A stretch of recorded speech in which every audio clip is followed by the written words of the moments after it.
খবরটা শুনছো নাকি? জানি জানি, বসেন। ভিজিডি কর্মসূচি এখন ভিডব্লিউবি কার্যক্রম হয়েছে। একদম ঠিক কথা কইছো, খবরটা তো সবারই জানানো দরকার। হ্যাঁ, চলেন আমরা সবাইকে জানাই। কেমন আছেন আপনারা?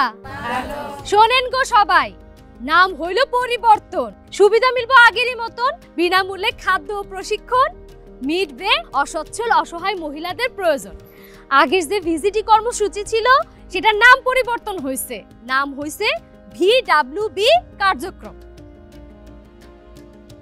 আমি কি এই সুবিধা পামু মা?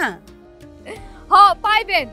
20 থেকে 50 বছরের মহিলা যাদের পরিবারে নিয়মিত আয়ের উৎস নাই, তারা সবাই ভিডব্লিউবি কার্যক্রমের সুবিধা পাইবেন। আপা, এটা পাইলে কি আমরা সবাই নিজের পায়ে দাঁড়াইতে পারমু? সাইলের লগে প্রশিক্ষণ দিব আমাদের, যা দিয়ে গড়তে পারবো আমাদের নতুন জীবন, স্বনির্ভরতার জন্য সহায়তা। আচ্ছা, এখন আমারে বলেন, এই ভিডব্লিউবি কার্যক্রমের সাথে আপনারা কিভাবে যুক্ত হবেন জানেন? রেজিস্ট্রেশনের মাধ্যমে যুক্ত হবেন। কিন্তু কেমনে? 2 ভাবে রেজিস্ট্রেশন করা যায়। 1, ইউনিয়ন ডিজিটাল সেন্টার, মানে হইতেছে ইউনিয়ন তথ্য সেবা কেন্দ্রে যে আপনি রেজিস্ট্রেশন করতে পারবেন। সেখানে আপনার নিয়ে যেতে হবে নিজের জাতীয় পরিচয়পত্র।